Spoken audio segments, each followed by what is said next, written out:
And now we're going to end with the lead, which is a no-no in journalism, right? Is Elon Musk the most powerful person on Earth?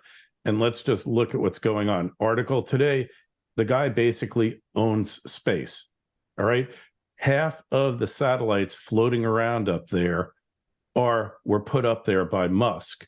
Well, actually, I should rephrase that. Half of the satellites floating around are owned by Musk, by SpaceX. A lot of the rest of them were sent up there on his rockets. And now we find out that the internet, satellite internet, was basically the only thing that kept Ukraine in this war through the Financial Survival Network. Now more than ever. And welcome. You are listening to watching the Financial Survival Network. I'm your host, Kerry Lutz. With us is our good friend, John Rubino. You find him at rubino.substack.com. And hey, John, good to have you back. We missed you a couple of weeks ago, but there's certainly no shortage of things to discuss. I guess first and foremost is what is going on with Japan. Hey, Kerry. Yeah, this might be the summer doldrums for the stock market, but there's a lot of other stuff going on out there. And Japan is a good one to start with. With a little bit of background, they cut themselves an amazingly sweet deal, the Japanese government did a while back, by pushing interest rates into negative territory. So they could issue bonds, which people had to pay them for the chance to own them. So the more the Japanese government borrowed, the better its cash flow was, because people were paying them, negative interest on these bonds and stuff. And so that was a great deal, and it went on for a long time. It allowed them to borrow even more money than they had already borrowed. And now debt to GDP for the Japanese government is the highest per capita in the history of the human race. No country has ever borrowed like this before. Yeah, but they got paid for the privilege. Yes, yeah, you had to pay them if you wanted to own their bonds. But anyhow, that's starting to end now because of inflation. 2022 was 10% inflation for Japan, just like everybody else. And you can't really have negative interest rate bonds in a double-digit inflation world. So they've had to allow the interest rate on their 10-year bonds to drift up, first to 0.25%, then to 0.5%. And just this past week, they widened the band to allow that interest rate to go up to 1%. And so the rate on 10-year bonds instantly shot up to 0.6%, which is seen by the whole world as kind of a capitulation. And so the yen is falling now. So Japan is in this box where the higher interest rates go, the more they owe on their interest. And it could be they owe, they have so much debt out there that interest rates rising appreciably from here would be a debilitating interest bill for them. But they need interest rates to go up in order to keep the yen from collapsing, which would cause massive inflation, which would send their interest rates up regardless. So they're kind of stuck in the place that all profligate governments end up being stuck. And it's not clear what the timing of all this is, but they're not far from a tipping point where if the yen keeps dropping from here, interest rates have to go up. But if interest rates go up much from here, interest costs eat the government alive. So this is a thing to watch, because it's completely possible that relatively modest moves in the yen and or interest rates push Japan off a cliff here financially. So it might go on for a long time, or it might happen sooner rather than later. We'll just have to see. But they're definitely heading that way. That cliff is looming and they're walking towards it. Yeah. Well, we always knew this was going to come, but who could believe that it could take 30 years, John? Well, the really extreme borrowing has happened pretty recently. But yeah, they had a real estate bubble burst in the 1990s. And ever since, they've been running big deficits and introducing liquidity programs for various industries and stuff like that. So it's been expanding, but they went from having not terrible debt levels in the 1990s to pretty bad debt levels a decade after, and extremely scary debt levels a decade after that. to today's unearthly debt levels. They owe so much money on a per capita basis that there's absolutely no way out. But no other government is even going to be able to get close to these levels without blowing up. Because Japan had one specific advantage, which is that they ran a massive trade surplus this whole time. Right. So they had all kinds of money coming in from the rest of the world, which allowed them to kind of limp along, keep their zombie industries from falling apart, and take on a whole lot more debt than they would have been able to do otherwise. So the U.S., for instance, with our massive trade deficit, we can't get that far into debt accumulation the way Japan did. So we have a shorter leash on this whole thing, although we've already borrowed more than it ever seemed like we could. We're in the U.S., we're the world's biggest debtor nation already, but on a per capita basis, we don't touch Japan. So they're the one to watch as an example of what's coming for the U.S. and Europe and a bunch of other countries. Mm-hmm. So where does this leave us? Like, if Japan goes, then you got to believe the euro is going to go. Everything's going to go, right? Yeah, in the fiat currency world, the dollar and the euro and the yen only exist because we have faith in how well they're managed.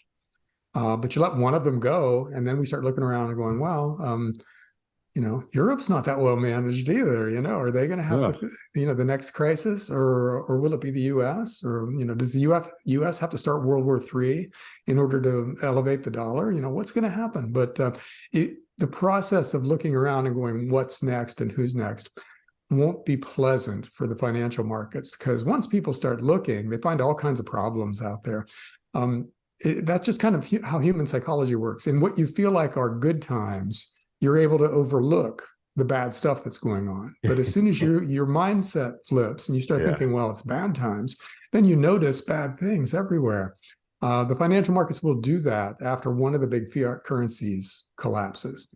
And it does feel like now that it could be Japan, but Europe, that's a whole separate subject of mismanagement and stupidity and imminent collapse, because there's a lot of things going on over there that could make them first instead of Japan. But if the euro goes, it'll take the yen down with it. So Japan won't get that much of a reprieve. Yeah, I think you are correct there. So, there's just so much going on, but Wall Street keeps going up, John. We're having the return of the bull. However aborted it might be, the market's been doing pretty good. Yeah. Well, I posted a thing on Substack a while ago comparing the interest rate and stock market trends from the 1990s and the 2000s and today.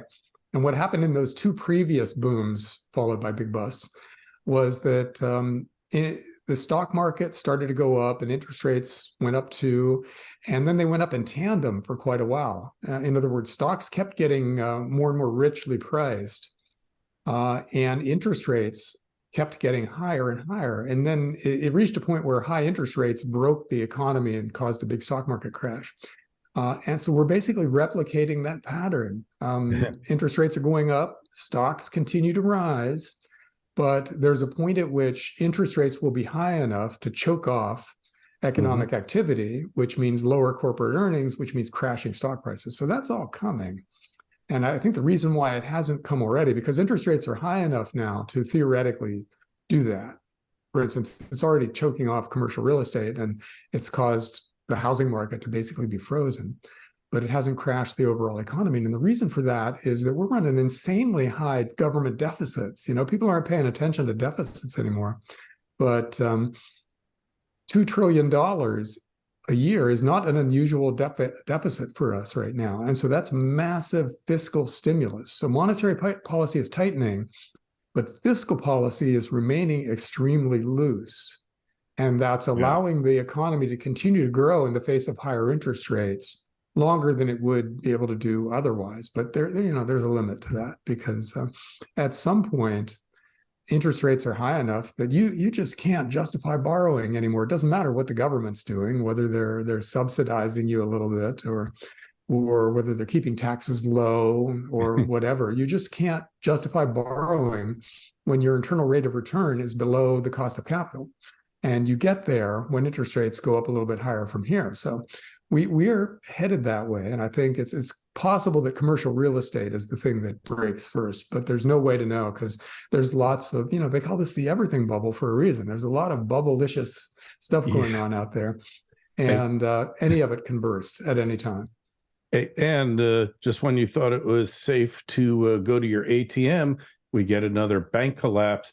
This time, though, the Fed handled it and Treasury handled it the way it's supposed to be, where the bank closes over the weekend, everything's fine, and then you wake up and you're now dealing with their successor. And they called it, I can't remember, a take under or an overtake, whatever, something like that, an overtake over. Kerry, I didn't even see this. I didn't know there was another bank failure this weekend. That really happened last weekend. Okay. But point is that the banking failure, I think it was last weekend that it happened, and it was can't remember the name of it now, but it just happened last week. And it was a California bank, and it got taken over by the Bank of California or something like that. And it was actually a smaller bank. Okay. We'll look it up. We'll post it in the show notes. See, these things we're talking about, slowing down. I forgot to mention manufacturing is slowing down. All the PMI indices are slowing. But you take commercial real estate, housing, and small business activity. Those are things that local and regional banks depend on. That's their business base. And high interest rates are choking off so much of that and making bond prices go down because higher interest rates are just the reciprocal of bond prices, which means that on the balance sheet of a lot of these little banks is a whole bunch of bad paper and a lot of loans that haven't been taken yet. So we could easily see a banking crisis reemerge when a few of these banks are forced one way or another to take the losses that are right now just paper losses and convert them into actual losses. And then that contagion spreads to the rest of the states and local banks. And the federal government has to come in and bail them out. That's something that is very high on the list of possibilities.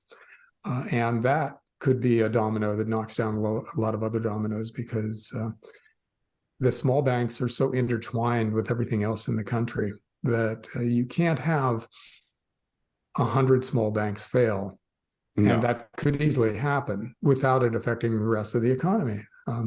Good luck trying to get a mortgage if a couple of your local banks fail because nobody else is going to want to deal with you while that mess is being cleaned up. So there's all kinds of things that could happen.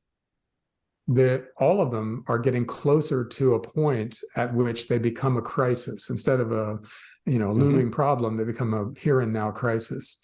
And there's no way to know which will go first, but there's a bunch that will go at some point in the next year or two. Yeah, here it is. PacWest Bancorp. This was on the 26th, I think it was. It's taken over by Bank of California. And it was actually a smaller bank, the Bank of California. So they took it over, and it happened not this weekend, the weekend before last. And nobody was any the wiser. This weekend, a tiny little nothing bank, state bank in Kansas, was pretty much closed down, and the FDIC took it over, $139 million in assets. So that's a pimple on the banking system, and I'm sure everybody's glad it's gone now. Remember when $130 million was real money? Yeah, it wasn't that long ago. Everett Dirksen used to say he was Speaker of the Senate or Majority Leader of the Senate, and he was the one who coined the phrase, $1 billion here, $1 billion there. Pretty soon you're talking about real money. Yeah, that's so offensive when the government starts jaded. talking like that. But but that was a while ago. Now it's trillions instead of billions. Yeah, and pretty soon it'll probably be quadrillion. Hey, so look, we got the economy slowing, we've got bank lending, bank credit creation to business is hitting the skids, and housing is like the anomaly here, because actually the housing stocks a couple of weeks ago made new 5-year highs. Guys like Lennar, like Pulte Homes, KB Homes, DR Horton, they all hit new highs. Even Toll Brothers, which is on the luxury end of new housing. But there was an article today in Zero Hedge, I don't know if you caught it, where they talked about how they're cutting back. The price of new homes is going down, and they're putting less stuff in them. So less extras, which is where the builders make all their money, in extras. The actual house itself, there's a profit built in, but the real profit on a house is when you want those fancy kitchen cabinets and you want all this other stuff. That's where they make the bucks. Yeah, the housing stocks went down today, and they're vulnerable to high interest rates, just like anybody else in the real estate market. But one of the reasons why they've been looking so good for so long is that there's a shortage of houses out there, because the people who own houses and have mortgages from prior years are locked in to their 3% mortgages. They can't sell their house and then go buy something else because they got to pay 7.2% on the mortgage. So there's very little inventory coming onto the market, which means home builders have a better pitch. Then they can say, well, you can buy this crappy used house over here, or this one over here, but that's all. That's your inventory. But let me build you the perfect, dream house. So true. And so that's working for them. But that isn't the kind of thing that lasts forever. If interest rates go up beyond the point of new home buyers being able to afford buying a nice new luxurious house with all the bells and whistles, then the home builders suffer too. And normally, in a housing bust, the home builders get crushed. They just tank down to near zero in 2008, 2009. So the idea that somehow they're immune to the normal dynamic in real estate is probably misplaced. I think they'll suffer eventually, maybe just not yet on the scale that they previously did. Hey, I thought about I got my house at exactly the right time. Honestly, it's way more space than I need. It's just me. So maybe I'll go to like a 2-3 bedroom condo. But then even if that condo is worth half of what my house is here, unless I buy it for cash, I'm going to wind up making a mortgage payment that's the same as what I'm paying now, or even more. So I got to be crazy to go downsizing. So this is what's keeping a lot of older people in their homes, because they can sell their home, take a big profit, but then they got to put that all into the new place because prices have gone up. Otherwise, if they have a mortgage, they would have to have a mortgage 50% of the size of the mortgage, their existing mortgage, to pay the same debt service, same monthly payment, maybe a little bit less in the taxes, so you can downsize. It doesn't make any sense. So there's another interesting story in the housing market, and that is demographic. Remember when home prices were going to collapse because baby boomers were going to sell their McMansions when they turned 65? Yeah. And that's not happening. And part of it is probably that dynamic that you're talking about right now, where boomers they're sitting in their McMansions going, oh man, if I sell it now, I'm going to have to take out a monster mortgage. I don't want to do that. Maybe I'll sit tight for another few years. And what that implies is that if the Fed were to force interest rates back down a little bit, that it could open up a massive wave of supply in the real estate market, because all these boomers, it's no fun having a 4,000 or 5,000 square foot house when you're 70 years old. That's just a lot of dusting of empty rooms that you got to do. That's a lot of plumbing and electric that always needs to be repaired. Yeah. So the boomers, if they're like any other generation in human history, are going to want to downsize when they can. And as soon as the environment is such that that's possible, then this market is just going to kind of spasm with all the new, all this new inventory is going to come on, and the price of houses will probably tank even as interest rates go down, which would normally be a good thing for house prices. So we'll see. But that's just another wild card in a housing market that's very unusual right now. It's not behaving the way it normally does. Yeah, totally. So, hey, So we have a coup in Niger, or an attempted coup, and they're a major resource producing country in Africa, particularly uranium, which has really roiled the uranium market. Yeah, well, this is a good lesson for resource stock investors, and that is that political risk is a real thing.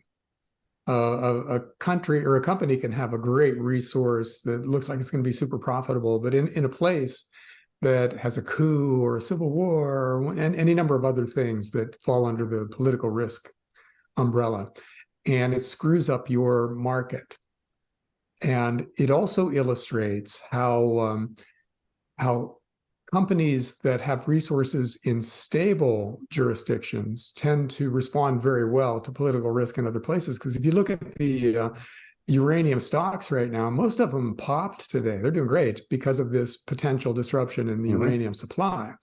But there's one or two uranium miners in Niger who are not doing so well today, because they might be cut off from world markets for a while. So political risk is a thing, and it can cut both ways. It can benefit you if it happens somewhere else, but it can hurt you if you're where it's happening. So pay attention to that with your resource stock investing.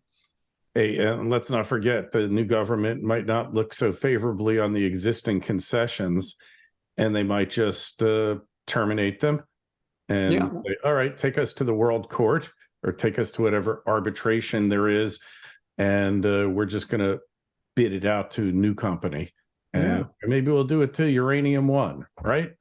Whoever owns it today. I think it might be Uranium One, but I'm not 100% sure. But yeah, that's a possibility. And meanwhile, there are a lot of other countries out there that are looking at the extractive industries that are operating within their borders, and they're thinking they want a bigger cut of the profits. So they're changing the terms of the concessions. That happened I think it might have just happened in Mexico with taxes. In Chile, with the percentage that the government takes from mines that operate there. So investing in resource stocks is complicated. That's the takeaway from this. There's a lot to think about. Well, that's the case. You need geographical diversity as well as diversity over the metals and minerals that you're looking at, the resources. You need to diversify them too. It's like anything else, but probably if you have 12 stocks in different places with different things that are in tight supply. So you're in nickel, you're in some platinum, you're in lithium perhaps, or any one of a number of other ones. And then you're in Canada, you're in Nevada. At least for now, North America, compared to the rest of the world, is a stable jurisdiction. And we'll see how that turns out. But at least then you have a shot, and lots of uranium produced in Canada. So I just find it fascinating that, a country like Niger that 95% of the world cannot find on a map, John. They can't find it on a map. All of a sudden is like the tail wagging the dog and messing up the uranium market. But it was inevitable because production's been cut back and prices that were kept artificially low by whatever means, for whatever reasons, by whomever conspiracy of the week you think might be controlling the prices. This is what happens when you monkey with the market artificially over protracted periods of time. You get these disruptions. Yeah. And right now you pay a premium for assets that are in North America, so that has to be factored in too. You get resources in risky countries at a discount, and you pay up to get them in Canada, or there's some gold mining going on in Nevada right now, which is a really good jurisdiction for gold mining. So you do pay up a little bit for something like that. So there are a lot of moving parts, and you have to make a lot of judgment calls in this market. And Rick Rule, for instance, says that he likes risky countries because they tend to be underpriced. In other words, the discount, the discount that you got to pay Wait, how does that work? Yeah, you pay a premium. Okay, yeah.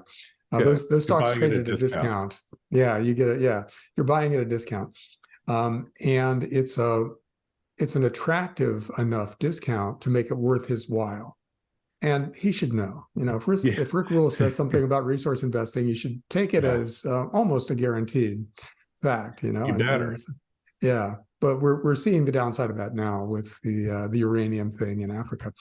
But yeah, interesting market. I still think, the uranium stocks that are in safer jurisdictions have been doing great, and it looks like they're going to continue to do well. So that's still a very interesting part of the Mhm. resource market.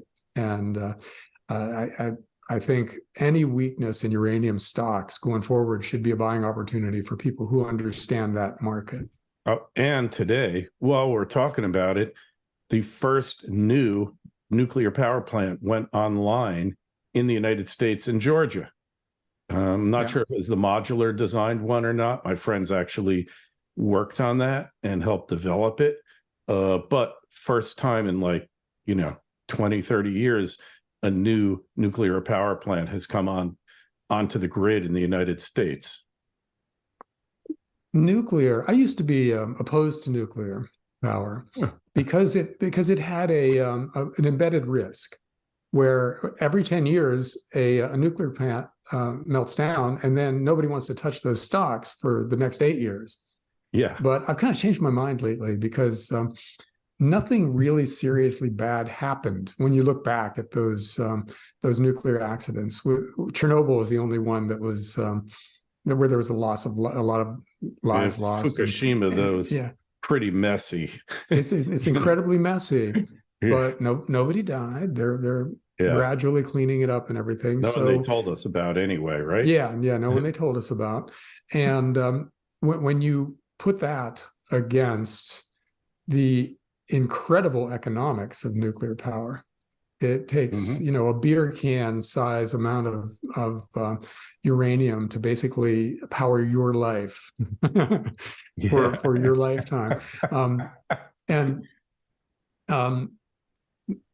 there's so much you can do with power that is that steady. For instance, you can set up a nuclear plant, and at night you don't need all that power. You run it at 90% of capacity or whatever continuously.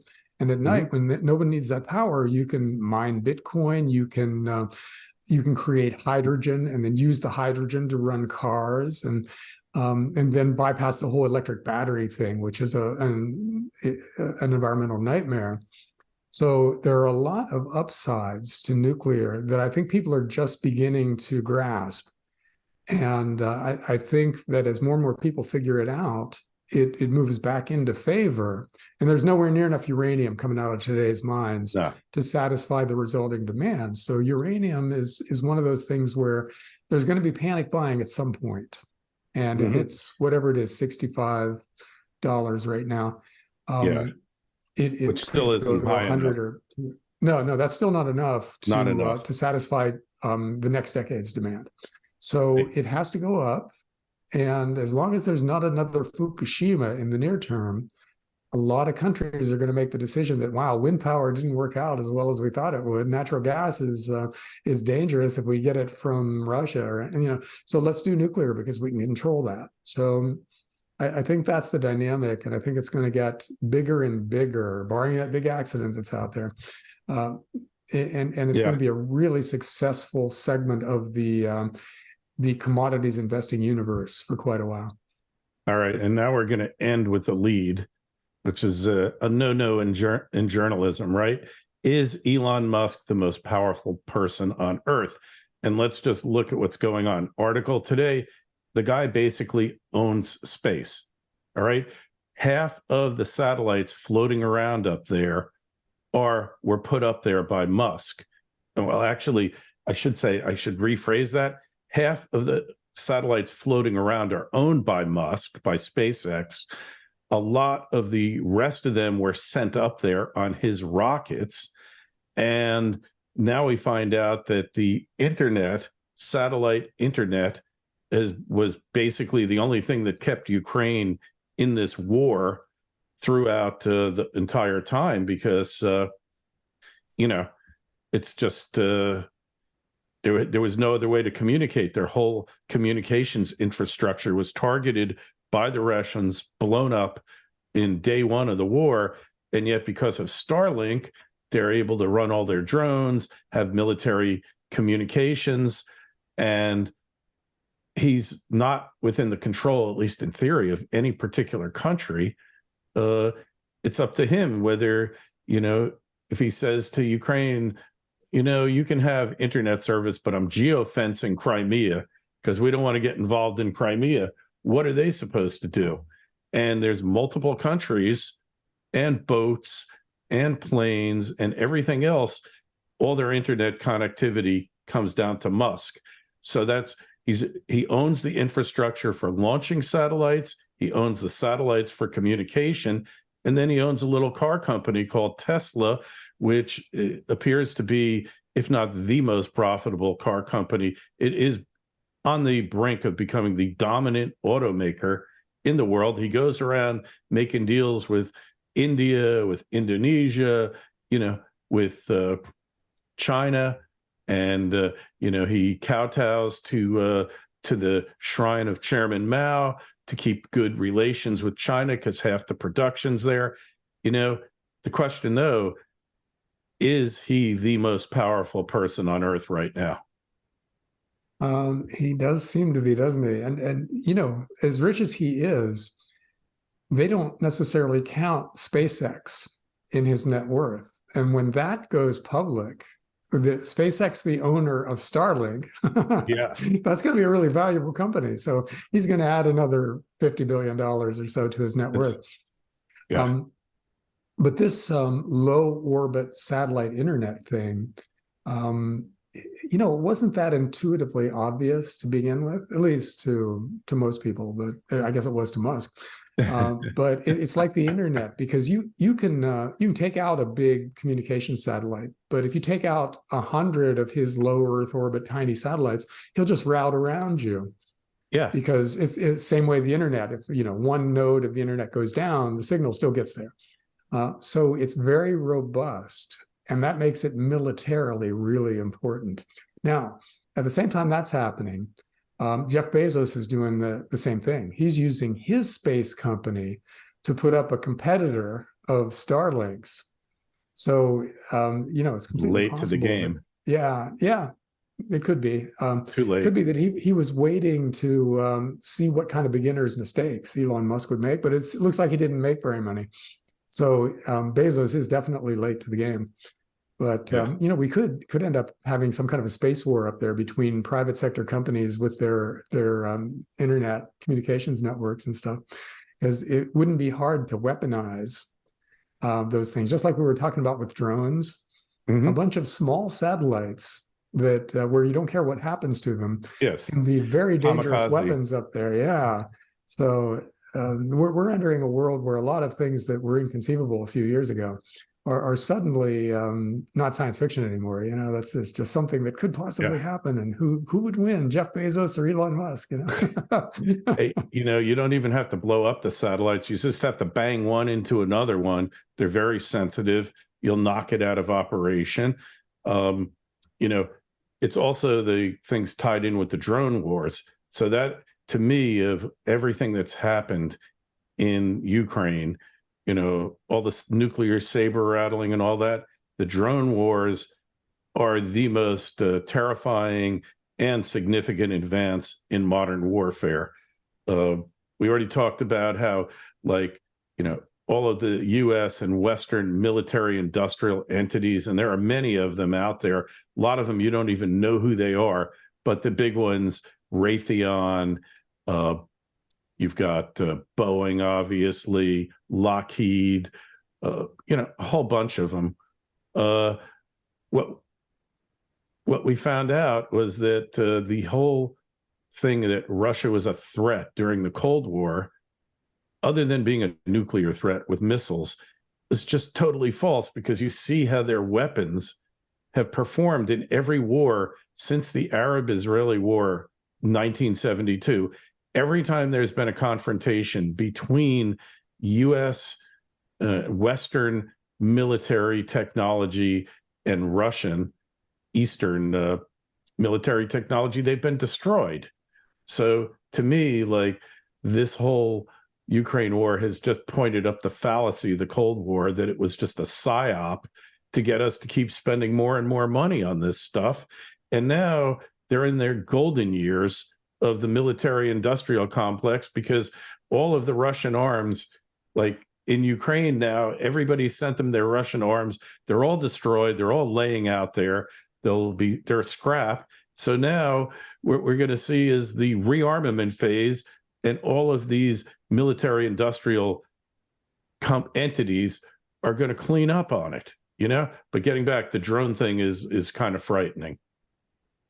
Yeah, well, each new conflict now is, it has its own objective, but it's also a way to test cutting edge weaponry. And drones clearly are an idea whose time has come. and it gets more so as they get smaller. The more you can miniaturize these things, the more terrifying they become. I'll tell you what a trend is going to be, starting not too far into the future, is for rich people to build drone-proof houses. So, in other words, you can't use a drone to see inside the house. You can't break its windows because the windows are reinforced, and so you're safe inside your drone-proof house. But yeah, you're right about the Cold War being one gigantic scam, and most of what the U.S. military-industrial complex has done since has basically been business scams, because the dirty secret of war is that you can make a fortune by rebuilding what you've destroyed, and it's always the U.S. military-industrial complex that makes that fortune. So we're increasing our military budgets like crazy. And we're destroying things all over the world that have to be rebuilt with U.S. weaponry. So yeah, we're running a business scam right now. And you could say that other crises in the recent past have also been business scams. We're on YouTube, so I won't name any names, but conceptually, it's the same thing, where you destroy something, and then they have to pay you to rebuild what you destroyed. So yeah, we are an evil empire. Let's just put it that way, and we're behaving like one, right out of Star Wars or something. It's like if Toll Brothers could do a housing development, get everyone to move in, and then burn it down, and get you to pay them for the privilege of burning it down, and then buy new houses from you, so that because you're homeless, you got to have a place to live, right? I mean, that's what's happening here. It is such a scam. And as much as I have misgivings about RFK Bobby Jr., he was on a town hall with Sean Hannity, not my favorite quote unquote journalist, and he eviscerated him by explaining the history of the Ukraine war, that evidently this informed journalist had no idea about, that when Baker James Baker, who was the Secretary of State, negotiated the deconstruction of the Soviet Empire, he said NATO will not take one more inch. And NATO's whole purpose was fighting the Cold War. Once the Cold War was gone, there was really no need for NATO. Maybe a rolled back, scaled back NATO, right? But there was no need for it. And yet now it's expanded to 20 countries, and it's Russia's worst nightmare. Now, look, Vladimir Putin, I think he's not a nice guy. I think he's a stone cold killer. He was KGB all the way. And, basically what they used to call on that cartoon, Rocky and Bullwinkle, remember there was Boris and Natasha, and basically Putin is a no-good-nick. That's what they used to call them, good-nick, and, all of that. But on the other hand, they want to dismantle, they want to deconstruct Russia, and they want to split it up. It's like World War I with the Ottoman Turk Empire and the Austro-Hungarian Empire, two empires declining, and all World War I was a feeding frenzy by the access and the allied powers to try to get their piece. And now they see they're trying to do the same thing with Russia, deconstruct it, destroy it. And in fact, a Russian politician whose name escapes me said it has become an existential war for Russia. And that's what this is all about, a battle of resources. China wants the half of Russia that abuts China because they got too many people and not enough places, and the resources. The largest untapped, basket of resources in the world is all over Russia. There's so much of it that hasn't been exploited yet. This is a resource battle with the ultimate goal of carving up Russia. Yep, that is exactly it. NATO's purpose shifted from defending against Russia to expanding and strangling and dismembering Russia. Russia and China are emerging powers that are a threat to the U.S. Economically, at least, if not militarily. They were until recently. Yeah. Well, yeah. So the empire is striking back against these emerging powers. And I think the goal of the U.S., both with China and with Russia, is, besides the resources that it'll gain from taking over Russia, but to take a couple of competitors off the playing field. So yeah, this is great power politics in the nuclear age. And it's insane because you cannot translate that kind of mindset into a world where you've got weapons capable of destroying the human race. So this is very scary because you've got basically crazy people in charge of the U.S. And that RFK sociopaths. Yeah, but that interview with Sean Hannity that you talked about was a perfect illustration of that. You had Sean Hannity, who is this moron neocon who has like 3 blunt force talking points. That's all he knows about the subject. And RFK, who knows the names and the dates and the motivations and the timeline for all of this stuff, and can paint a picture of the U.S. as the predator in this story. So RFK, I think he's a very brave guy who's waking a lot of people up, I think. I mean, the odds of him getting the Democrat nomination are about -100, but he's doing a real public service by drawing a lot of eyeballs and telling the correct story about our history, and because you don't see it anywhere else. No. And hey, by the way, the president declined to extend Secret Service protection to RFK Jr. over the weekend. You can infer what you like from that, just as a off the cuff note of interest. Well, that's it. I think we're done. We could so much news, John. We could go on for 2 more hours. Probably a lot of you out there would like us to, but in the meantime, till 2 weeks from now, go over to John's site, to rubino.substack.com, us, financialsurvivalnetwork.com. Questions, comments, throw them on the YouTube channel. Send us emails, kl@kerrylutz.com. We'll raise them next time. If we missed anything that you'd like us to cover, please tell us. If you disagree with anything that we covered, please tell us that. John, we'll talk to you in a couple of weeks. Thanks, Kerry. See ya.